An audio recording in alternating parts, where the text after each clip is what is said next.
Welcome to another favorite level. Today we'll be talking about a very strange Nintendo game called Ninja Kid. Games can be pretty strange, even when they're designed for kids. Some games are just bizarre. And one of the strangest games from my childhood, sort of left an indelible mark on me, was called Ninja Kid. And it literally took me to the pits of hell. I had the choice when I first bought my Nintendo of buying any game. I could have picked Zelda, could have picked Metroid, Kid Icarus. I picked Ninja Kid. And even back then, this game was really strange. It was known in Japan as G no Kitaro Yokai Dai Makyo. I apologize if I pronounced it totally wrong. It was a name it got from the manga on which it was based, and the comic revolved around Japanese folklore. The main character, Kitaro, was born in a cemetery. He had no left eye, and his empty socket was covered by streaming hair. He fought for the fate of both humans and spirits known as yokai, and it sounds like an interesting, kind of a fascinating premise for a game. A little bit morbid, but still something which is outside of the norm. When it actually got ported over to America, they got rid of all of that. So the game was developed by Tosei and published by Bandai in the mid-80s. And by the time it came over here, it had completely changed. So it became Ninja Kid. And Ninja Kid was a much more anime style, like sort of adorable, like cute-looking character.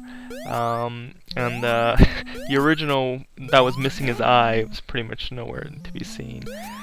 From the beginning, you start in an overmap called Demon Island Map, and from there you can enter any of these white castles, sort of archways that are on the screen. The first couple levels there's usually around 3, with a final shrine where you fight off against the boss. And surprisingly, there's a bit of variety in the stages. Like say, the Blazing Inferno, you'll guide a flame/lighter to light these 10 candles while avoiding some of the steep falls.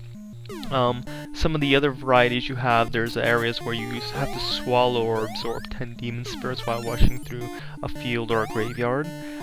One of my favorites was the dogfight, where the Ninja Kid rides a kite and uses his daggers or shurikens to kill these aerial tadpoles against the polluted purple backdrop.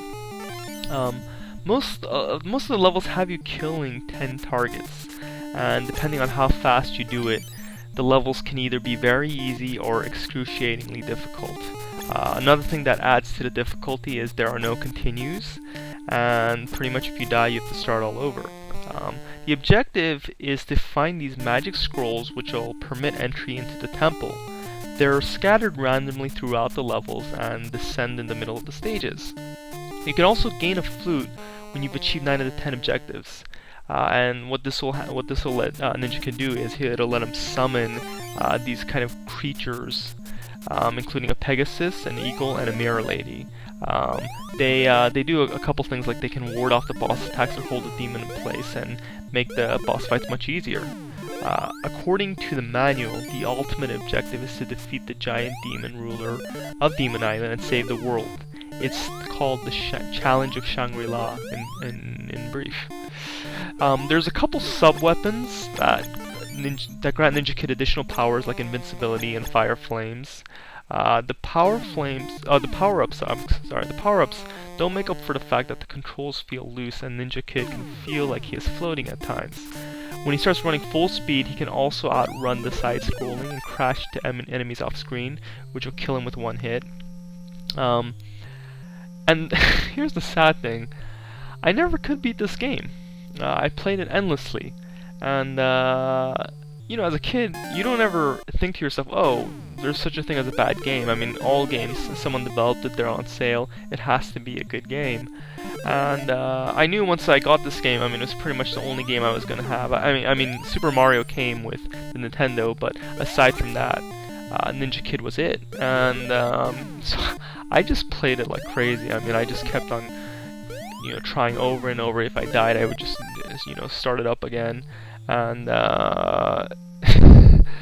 there's kind of like an apt analogy for it. Once you beat some of the levels, two doorways open up, and one will lead you back to the map, and the other to hell.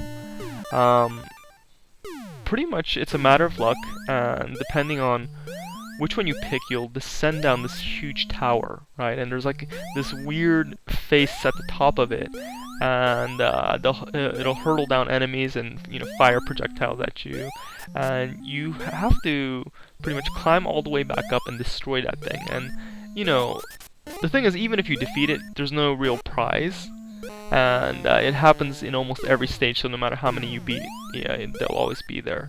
And it's kind of an apt analogy for how I felt about this game, and sort of the struggle that you have to undergo in playing this game.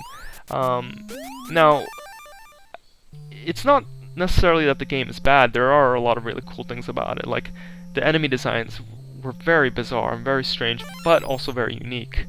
There's a blue woman with two faces and a snout. One of the bosses looks like a rock star firing musical melodies. And some of these bosses in hell look like King Kong mixed with the Cyclops. Ninja Kid always has this goofy smile, and even when he's surrounded by these horrible beasts, he's always smiling. He always looks happy.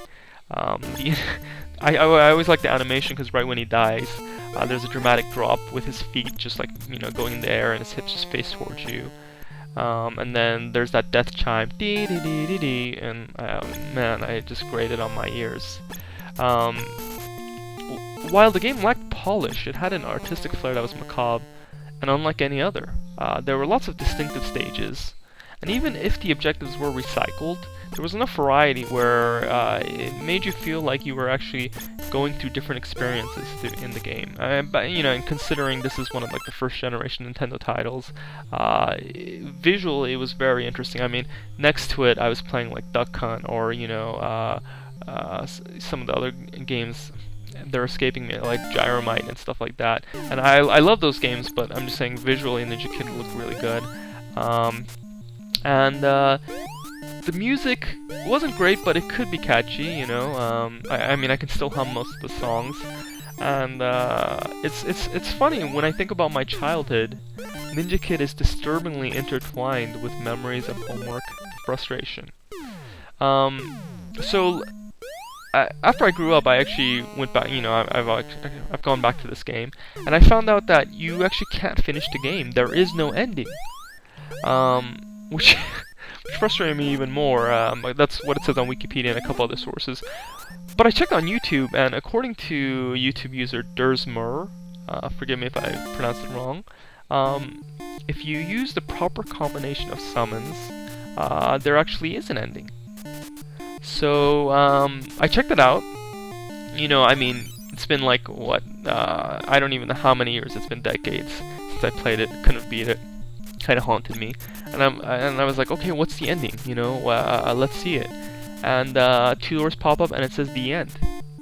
It's not the ending, the journey, right?